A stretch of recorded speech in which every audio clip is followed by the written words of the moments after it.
Thank you for your questions. I understand you are doing your PhD program, for which you are doing research on Karma Yoga.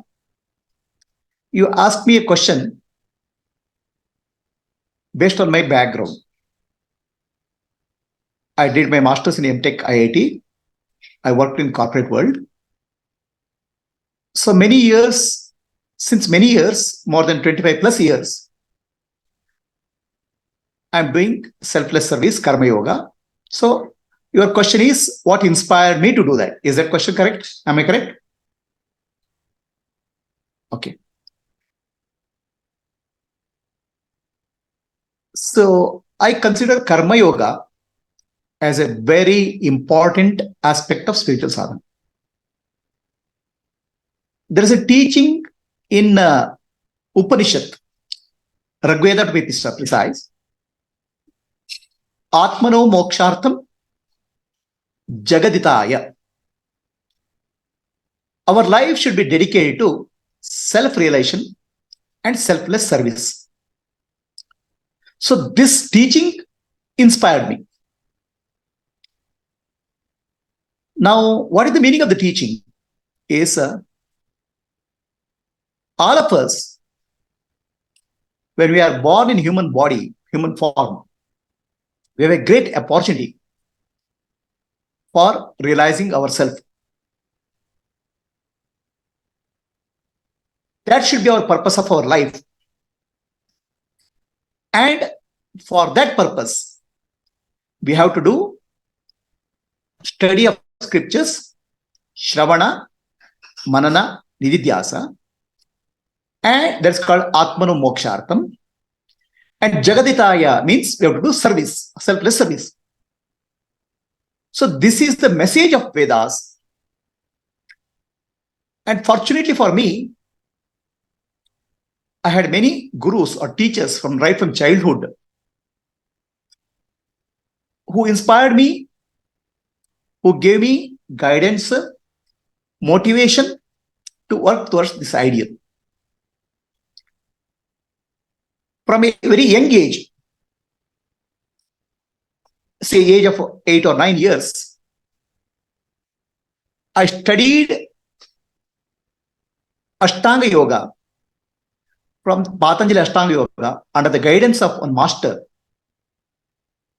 Sri Shanai, who taught me selflessly the various dimensions of yoga year after year, day after day, for many years. I was definitely inspired by his selfless service and teaching. Further, I had a challenging life as a young boy. We come from a family which is, there is challenges of economy, financial challenges, lower middle class. We were six children for my father. And my father's health was not going okay. Financially, there was a difficulty. Health was not okay. So basically, for looking after, in the sense, taking care of the education of my brothers, sister, helping them study at home, fell on my shoulder. All of us studied in government school, where the facilities are very poor. The classrooms, the teaching, everything was in a poor condition. In addition to I was studying myself, I helped, I guided, gave coaching for my brothers and sister. And all of them became very successful. So I had a difficulty. I was a Kannada medium student. And the classes where the teaching was very poor. the teachers are mostly interested in tuition, and we could not afford tuition also. So I thought of a way of overcoming the problem. I thought, if I have to get good marks in SLC, I have to study the subject and teach to somebody else. So for that purpose, I studied and started teaching my classmates who are also poor and who had also difficulty in studies.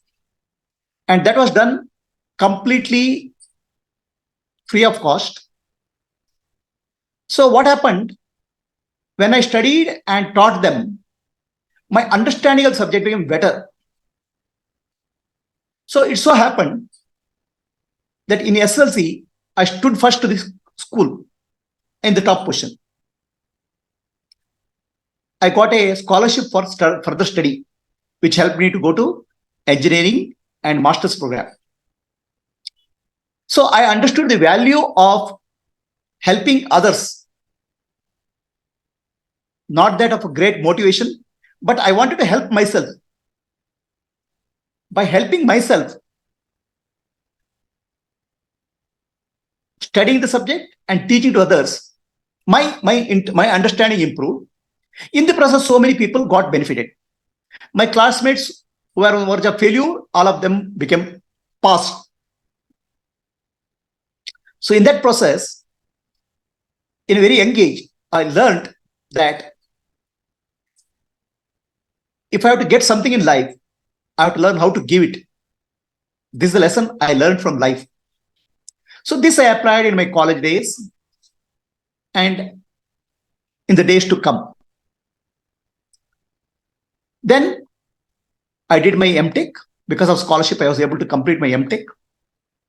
And also, I joined a organization for working in research. We were into deep telecom research.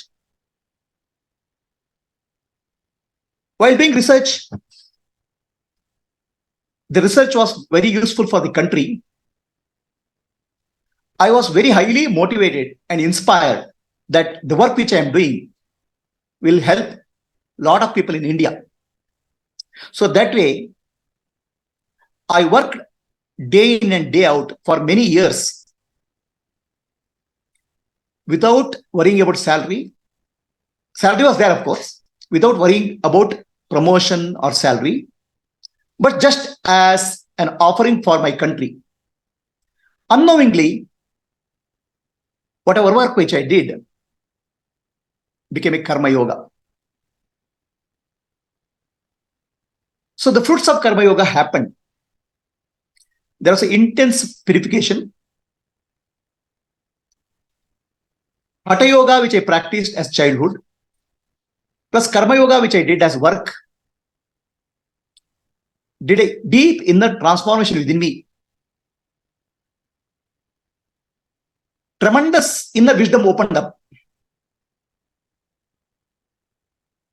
Many of the scriptures, upanishads, Bhagavad Gita, I was able to find deeper insight because of this purification process. So I also came across the teaching of Ramana Maharshi.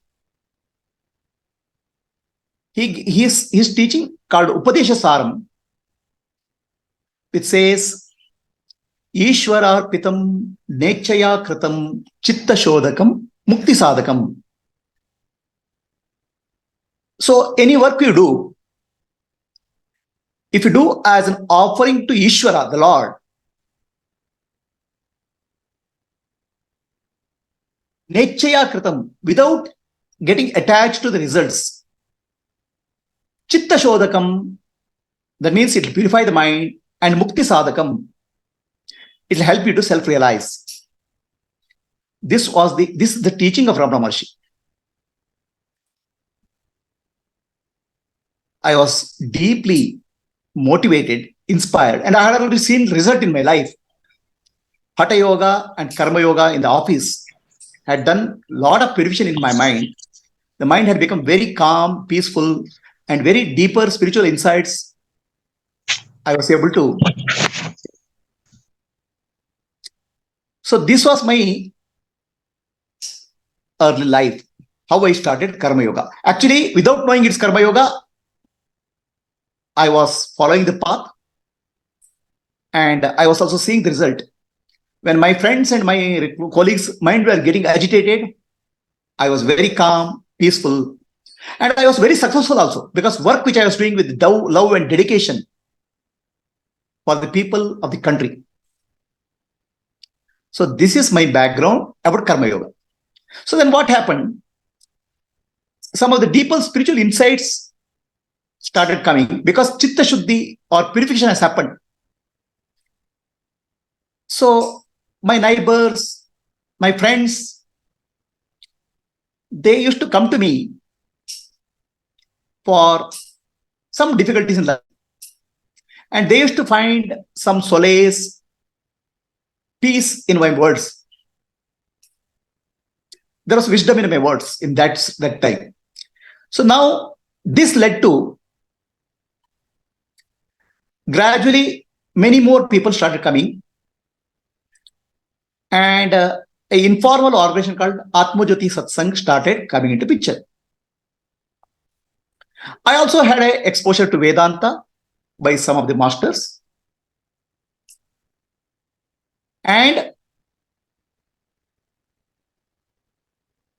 my master called Puttur Ajja gave me initiation into the process of self-enquiry. Who am I? I was blessed by Mata Amritandamai. In that sense, I had a blessing of many masters.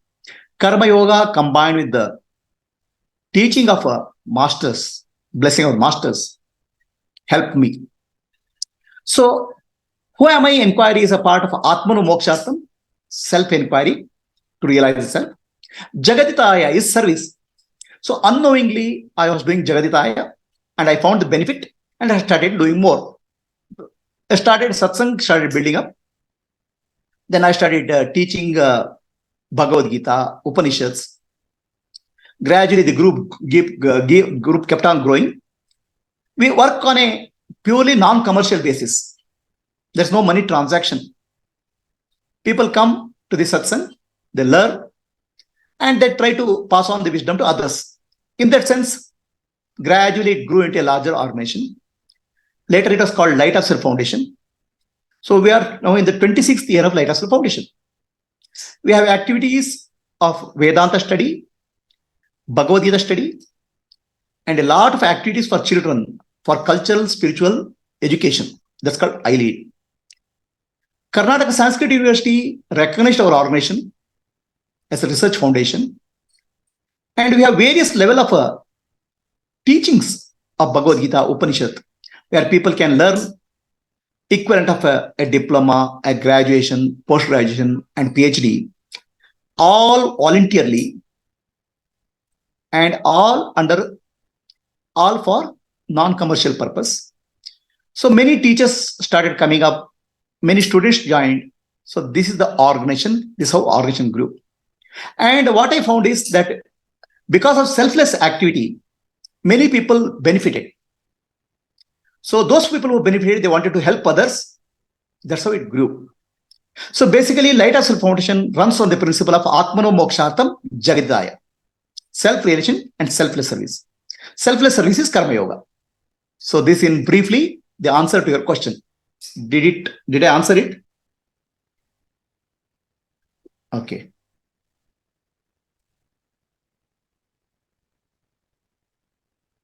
Okay. So the question here is why one has to do selfless service to others. See, all human beings, we are all by nature are selfish. What we call ego or ahankara and mamakara is focus of our life. Ahankara means me. Mamakara means mine. Our entire life is for ahankara and mamakara. This I call as selfishness. Now, any action done out of selfishness is called kamya karma. Kamya karma means selfish action. So, according to Vedic literature, any kamya karma you do will have a karma phala, a result. Now, this karma phala is one is immediate result, and other is sowing of the karma. So you can imagine karma as a seed and universe as a garden. When you put a seed into the garden, the seed will grow into a tree and tree will start growing fruits. One seed can give 10,000 fruits, and 10,000 fruits can give 10,000 trees, and over a period of time it will become a forest. So the karma is the seed which you put will result in karma phala, and the karma phala will give rise to further karma. Even a single seed is sufficient to create a tree and a forest. So this is the phala, this is the effect of kamya karma. Kamya karma means selfish action. Kamya karma can be puja also. People, when they do puja, they will do sankalpa for the benefit, this benefit, that benefit. It can be do any action which involves selfishness. It can be puja, ritual. It can be donation, anything which you do for selfish reason, for my benefit or my family benefit. Okay. So now kamya karma, according to Upanishads, is gives to karma phala, and karma phala creates millions and millions of lifetimes, because each seed can create a tree can create many fruits, and many fruits can create a forest. So this Sri Shankaracharya says, punarapi jananam, punarapi maranam, punarapi janani jatareshanam. We take again and again birth to experience the fruits of our karmic action. So now this is a never-ending cycle. It can go into millions and millions and trillions of lifetimes, because every time when you do a karma, that will be sowing a seed. Now we will do out of kamya karma, we will do hundreds and thousands of seeds per day. So you have to imagine how many lifetimes we create. And this will be a huge future we are creating for us. The Sanatana Dharma teaching is, our life is for mukti, liberation. We have to come out of the cycle of birth and death. So basic primary teaching is, if you want to come out of cycle of birth and death, you have to stop creating more karma phala. That means you have to stop doing the desire-oriented action. Nishkama karma you have to do. So now, for a monk, it's very easy. A monk can live on alms, and he can spend most of the time on study of scriptures. That means, for a monk, action which is required for selfishness are very few. And he can dedicate most of his time for study of scriptures, which is Atma Moksharpan. In that process, he has an advantage, monk has an advantage for self-realization. But Sri Krishna says in Bhagavad Gita, for a householder, also same advantage is there. Householder has to work for his family, for the society, or he has to earn his livelihood. Sri Krishna says, whatever work you do it as nishkama karma, or selfless service. Ishwararpitam, nechaya kritam, chitta shodakam, mukti sadakam. Whatever you do, okay, for your livelihood, for family, try to do it as an offering to Ishvara. So that will free you. You don't have to be a monk to realize God. Wherever you are, try to convert your action into as an offering to Ishvara. For that, A saint, great saint in Kannada, Basavanna, says, Kayakave Kailasa. You don't have to do separate worship. Work itself can be converted into worship. When you do the work with worship, attitude of worship, there's a devotion, there's a love to the work, there's a focus, and there's an intensity. You will whatever work you do, it will shine because of your love and dedication. Because now you are not working for yourself or the family, you are working as an offering to God, Ishvara. So in that way, we can convert our life into a puja, an offering. So this is the art which Sri Krishna taught in Bhagavad Gita, Karma Yoga. Anyway, you have to work for 10 to 12 hours a day. The 10 to 12 hours a day can be converted into Karma Yoga or Puja as an offering. Now, obviously, when we do for corporate world, the corporate world is a competition is there, there's money involved, the greed is there, jealousy is there. How do you convert it to Karma Yoga? So the corporate work where competition, intensity, greed is there, we can convert into an blessing by Ishvara. Our family circumstances we can convert into a blessing by Ishvara, God. So this is the place you can, while working in amidst all these challenges, you can learn how to be humble, how to be dedicated, how to do your work in a loving way, how to do work in awareness. And any result comes. Many times we succeed or fail in the job, work which you do. Accept it as a blessing of Ishvara. In that process, we develop the equanimity. In that process, we develop certain qualities of the mind. Upanishad call it as Shama, Dama, Titiksha, Uparati, Shraddha, Samadhana, Mumukshatva. Shama means calmness of the mind. Dama means control of sense organs. Titiksha means ability to withstand pain. Uparati means mind constantly going towards God. Shraddha, Samadhana, balanced state of mind. This is called Shat Sampati. Even in corporate world, we can do Shat Sampati, understanding that the work is for realizing the God. When you say Ishvara Arpitam, my God, Bhagavan, you have given me the job. I have to do my job. Okay, let me just do the job so that I get purified in the process. This is called Ishvara Arpitam, nature akram. Your boss will come and shout. Your customer is coming and shouting. But internally you develop calmness. These are all spiritual qualities. This is called Shat Sampati. Even a corporate job at home also can be converted into a puja, a spiritual activity, karma yoga, provided you understand that work is there for me to purify myself. This purification is called Shama, Dama, Tidiksha, Uparati, Shraddha, Samadhana, Mumukshatva. This is called Shat Sampati. And this is called Chitta Shuddhi. Intense purification happens if you are able to have the attitude that I'm working for self-realization, I'm working for blessing of God. Whatever work I'm doing is for developing inner qualities. This is how you can bring in corporate life. So there is a story in Mahabharata. There is a monk called Kashyapa.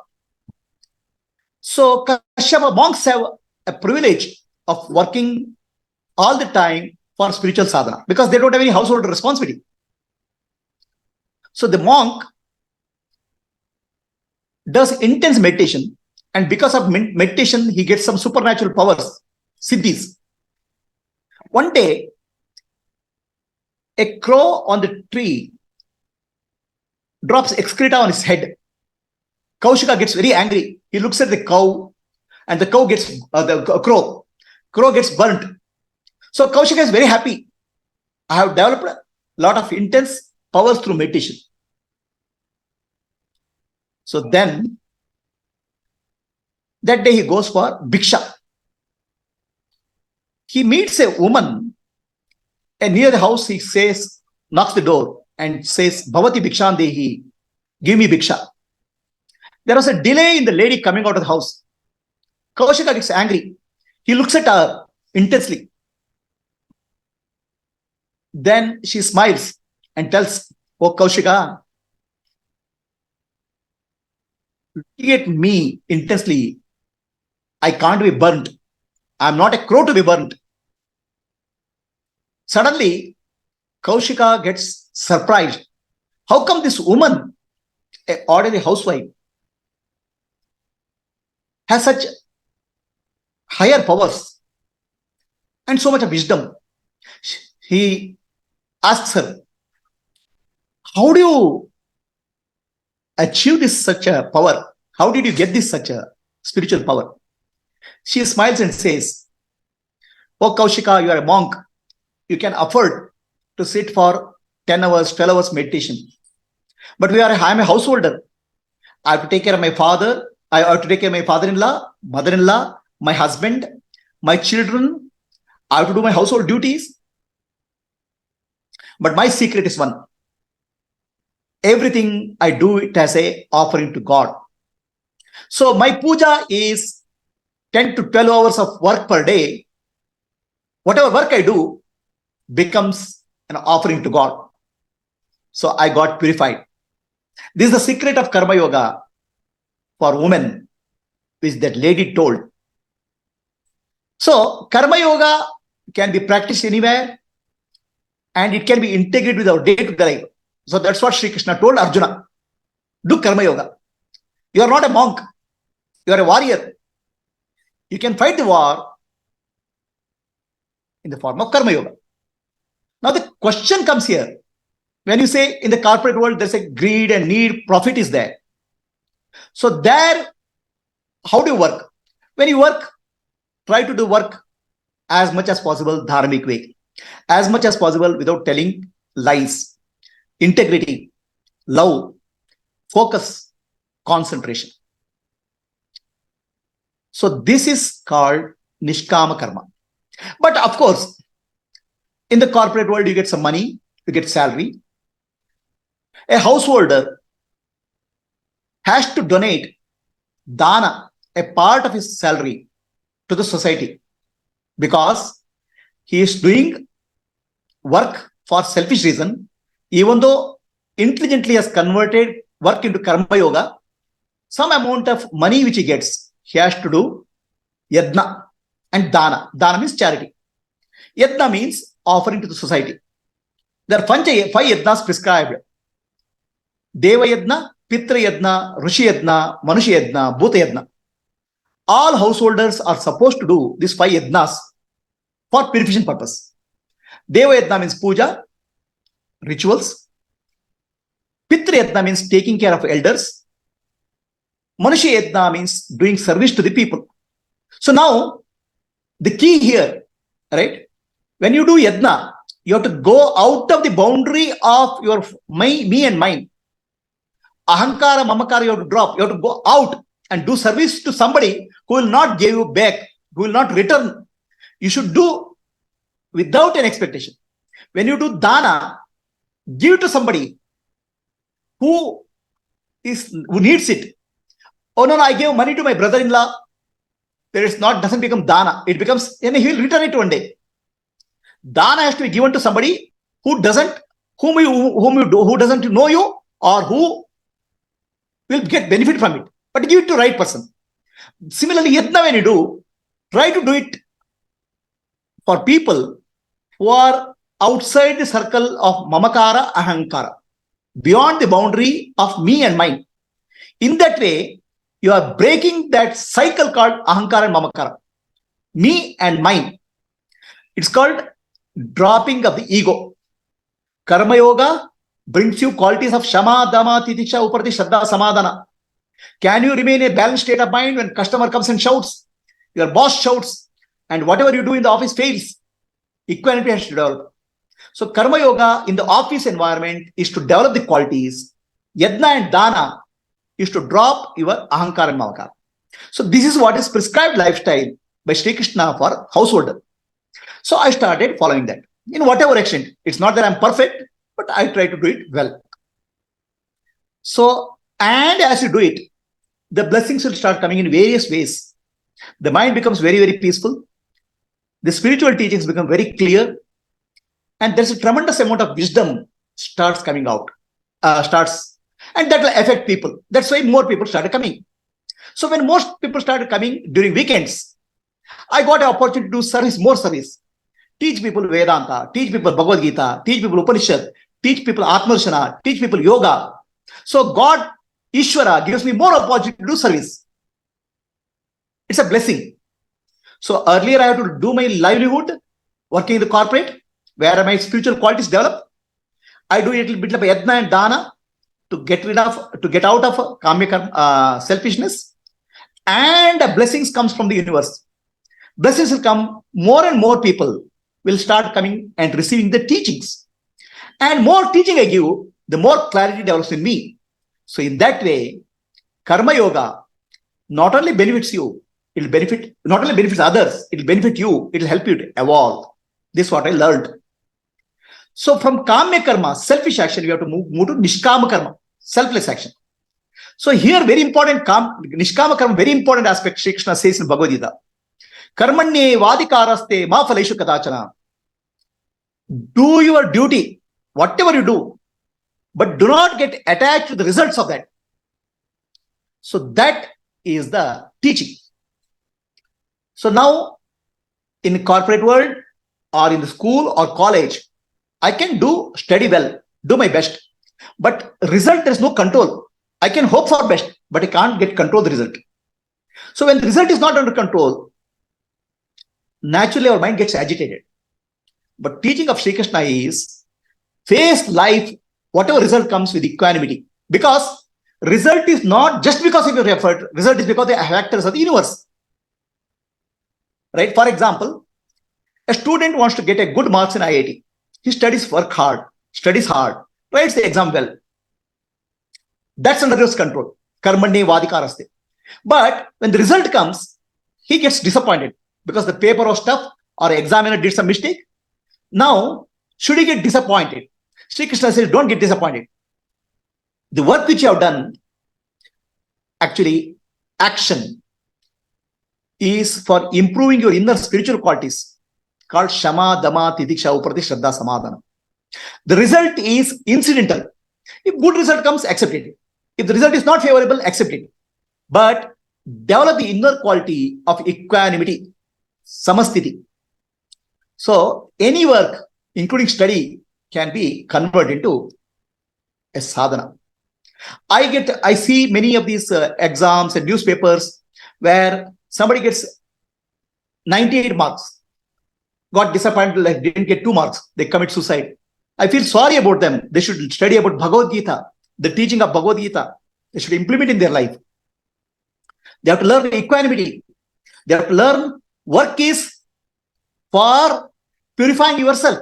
Chitta Shuddhi. They have to learn. So this I feel it's bad. I feel uncomfortable when I read such stories. That's why in our ILEAD program, we teach children the importance of selfless service. In the Light of Self Foundation, many people work selflessly because that is the value.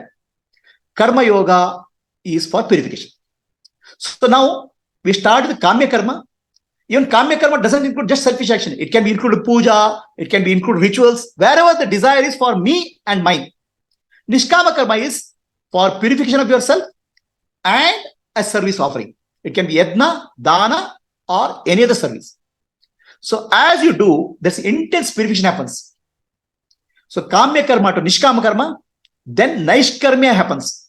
That's the third level. It's called Naishkarmya Siddhi. It's a realization of Karma Yoga. In Karma Yogi realizes what happens by the process of doing Karma Yoga, his focus, clarity, inner purification, so much happens that whatever he does, he'll do successfully. He'll shine in the work. In the corporate terms, he'll be better performer than the others because he is not working for the money. He is not working for promotion. He is working for God. So when you work for God, you will do work more intensely, more clearly. And that results in your result. In fact, in my work, I was so involved, so intense, so dedicated that within a few years, I got promoted to the senior position. I was the youngest person to handle very large responsibility. And remind you, I didn't work for promotion. I didn't work for salary. I work as an offering to God. In the process, it's a two-in-one benefit. Two-in-one benefit is internally you get purified and externally you get a success in life. That's the Karma Yoga. Karma Yoga Siddhi. Now come to third stage. Kamya Karma, selfish action. Nishkam Karma, selfless. And Naishkarmya. Naishkarmya means the action without a doership. Non-doership. So why Karma Phala is there? Karma Phala is there because there's a sense of doership. I am the doer. So this I am the doer is called ego. I am the body, I am the mind, I am the intellect, I am the doer. Kartaham, Bhoktaham, Gnataham. This is what is called samsara, bandhana. There's a sense of limitation with this. So the moksha means to come out of this limitation. I'm not the body, I'm not the mind, I'm not the intellect, I'm pure consciousness. That's called moksha. In Kannada, I say, Nanu, Nanembudu, Nanalla, Ideha, Manabuddhi, Nanalla, Sachidanandatma, Shivanannani, Shivoham. I'm not the body, I'm not the intellect, I'm the mind, I'm not the mind, I'm pure consciousness, Shiva Swarupi. This realization has happened. This is called moksha. So a householder who does from Kamya Karma to Nishkama Karma, and Nishkama Karma purifies him, then Jnana will happen. Jnana will happen. A guru will appear in his life who gives the teaching. Jnana. So with Jnana and Karma Yoga, one can come out of the concept called I am the body, I am the mind, I am the intellect. The limitation of body, mind, intellect drops. This is called Naishkarmya Siddhi, non-doership. So what is this non-doership? Sri Krishna says in Bhagavad Gita, Prakritehe kriyamanani gunai karmani sarvasha ahankara vimudatma kartahamiti manyate. The nature or Prakriti is the doer. I am not the doer. The whole idea that I am the doer causes karma. It's actually a wrong notion. For example, we say, I am thinking. Really, am I thinking? To think how the brain functions, we should know. Brain has many cells. How to connect two cells of the brain, we have to know, to think. Brain has billion cells and trillion connections. I don't know how to do the connection, but connection happens. That means thinking happens, but I claim thinkership. Similarly, when I do something, let us say I lift this fruit. So for lifting the fruit, the blood has to flow.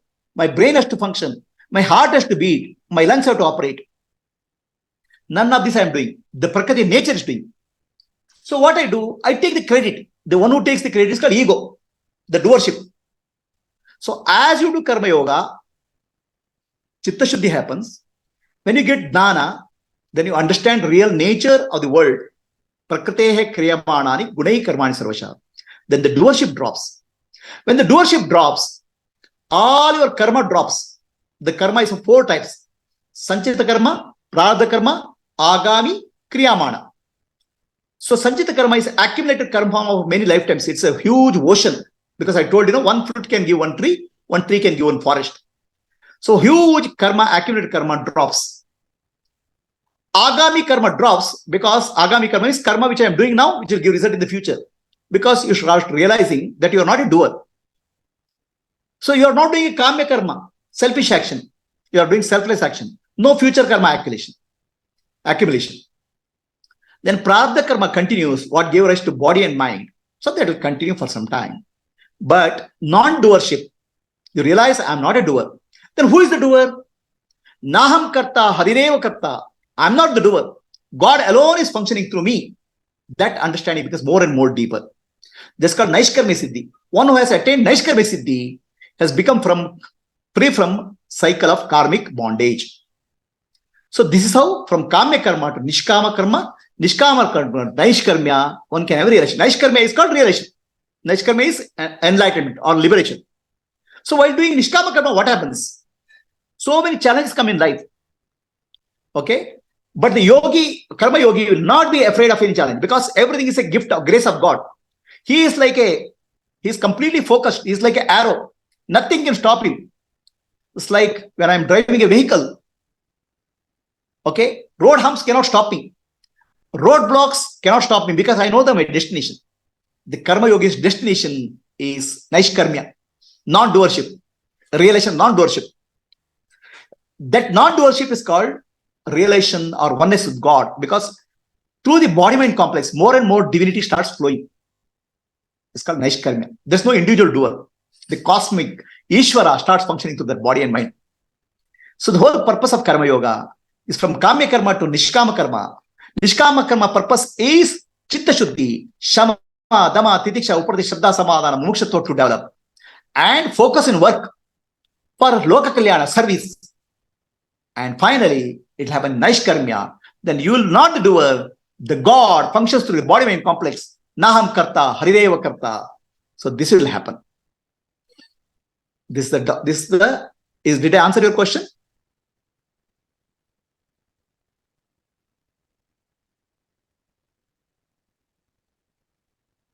Karma Yoga, what is, if you want to tell in one sentence, what is the meaning of Karma Yoga? The meaning of Karma Yoga, Ishwararpitam, Nechaya Kritam, Chitta Shodakam, Mukti Sadakam. All work done as an offering to the God purifies your mind and creates opportunity for liberation, mukti. That's the meaning of definition of Karma Yoga.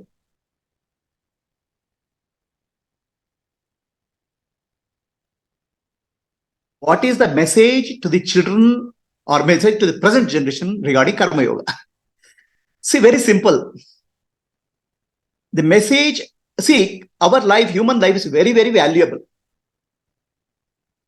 Our dasas, Purandar dasas, and many of the saints have said, Manava Janma Doddado, Adannu Halu Madiಕೊಳ್ಳಬೇಡಿರಿ ಹುಚ್ಚಪ್ಪಗಳಿರ. Human life is very, very valuable. Adannu, we should not spoil it. Because in human life, we can achieve purification of mind, Chitta Shuddhi, and liberation, Mukti. If you don't do that, we'll have a long cycle of birth and death. For coming out of cycle of birth and death, Karma Yoga has to be practiced. And Karma Yoga is very easy. It does not matter whether you're a housewife or you're an employee or in the corporate world or you're in the business. Anywhere in your life, you can practice Karma Yoga. It can integrate with your day-to-day life. When you integrate the Karma Yoga in day-to-day life, the mind will become calm and peaceful. From selfishness, you start moving into service. If you don't do Karma Yoga, we'll get Karma Roga, disease. The mind will be always agitated, tense, and full of stress. Alternative to Karma Yoga is Karma Roga. And if you look at in the modern day world, the psychological disturbances, stress is very high. By doing Karma Yoga, mind will become calm. Karma Yoga can be integrated with your day-to-day life. And Yajna and Dana Karma Yoga will lead to more and more calmness and peacefulness of the mind, Chitta Shuddhi, and which will help you to qualify for Dana. At that time, you'll get a Dnani Guru, enlightened master, to give you Atma Dana, which will open up Mukti. So be clear about the purpose of human life. There are 4 aspects of human life. Dharma, Artha, Kama, Moksha. Kama means desire. Artha means money. So if you leave Artha and Kama, Kama means desire and money, our life will be miserable. So whatever work we do will become stressful. Psychological disturbances, physical health issues will come. So if you put dharma into that, dharma means yadna, dana, tapas into that. Dharma, artha, kama we work. in that dharma, karma yoga comes. Then we'll get ready for moksha, which is through jnana. A jnani guru will appear in your life to help you to get liberated. So, message for newer generation, please understand the value of human life. Please understand what our ancient teachers have said. Dharma, artha, kama, moksha. Focus your life on dharma and moksha. Karma yoga is the easiest way for householders. Chitta shuddhi, purification. Is the message clear? Gita? Okay. Any other questions? Okay. Thank you very much. Can we close the session?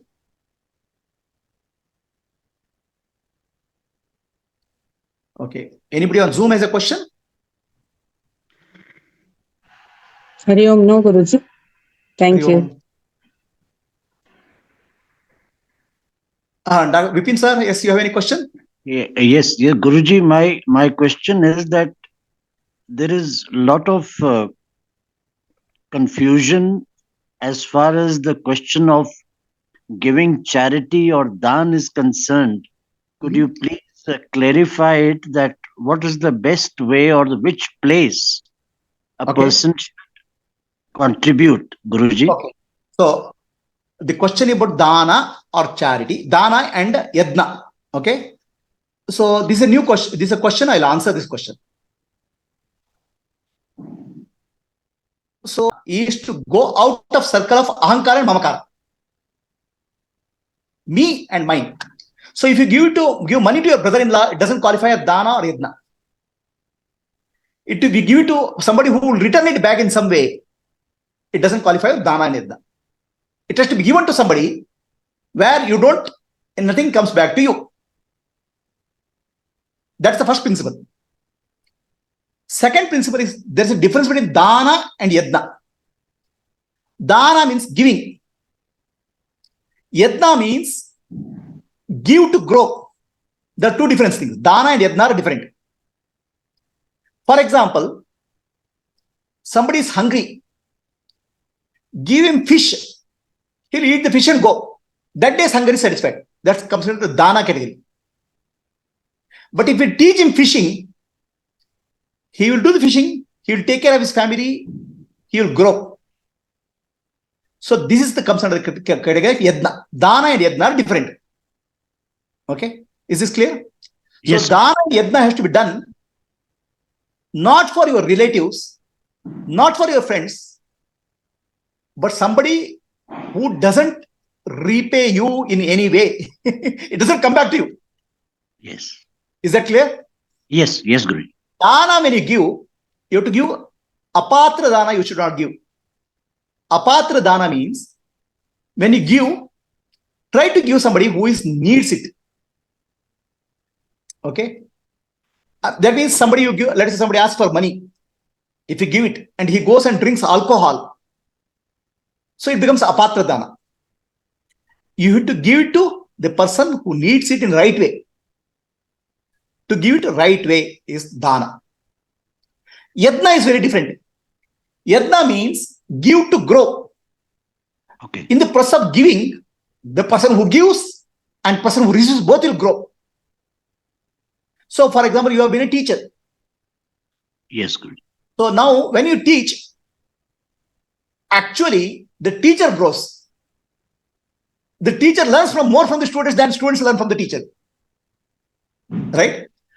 When you give the teaching, actually you also grow, students also grow. Yes, Guru. The growth happens. Right? So give to grow is called dana, yadna. Okay. Right? Dana is give and forget it. Yadna is give to grow. Okay. Okay, yadna, I'll give you an example. Let us say a farmer grows rice, paddy. He gets 1 quintal. Now, out of 1 quintal, he will take 1 kg and he uses it again. Then again he gets 1 quintal. some aspect of what you have got, you have to learn, give it back to the earth, then it will grow. Similarly, whatever you have got in life, some aspect you have to give it back to society. Correct. In the process, you will grow. Okay? By giving, you are growing. That's called yajna. So now here, one thing you have to be careful, clear. What I have to give? Okay? So the principle of life is whatever you give, you will grow in that. For example, I want more money in life. Then I should learn how to give money. I want more wisdom in life. Then I have to know how to give wisdom. What you give will grow. If you give money, your wisdom will not grow. Okay. If wisdom is given, money will not grow. As you sow, so you'll reap. For example, if you look at India, the largest company is Dhirubhai Ambani, Reliance. So what he did, Ambaniji, Dhirubhai, he brought an equity culture in India. Millions of people became rich. In the process, Dhirubhai Ambani became rich. Yes. He taught how to become rich to many people. In the process, he became rich. If you say, I want to make more rich, he can't become. There's a limitation. Understand? Yes. So similarly, I want to grow in wisdom day by day. So only way for me is not giving money, but giving jnana. So that I am doing jnana yajna. So jnana yajna benefits people who are receiving, jnana yajna benefits me, and it's a purifying, intense purifying. That's called yajna phala. So did I answer your question? Yes, absolutely, Guruji. Thank you, Guruji. Okay. Any other questions?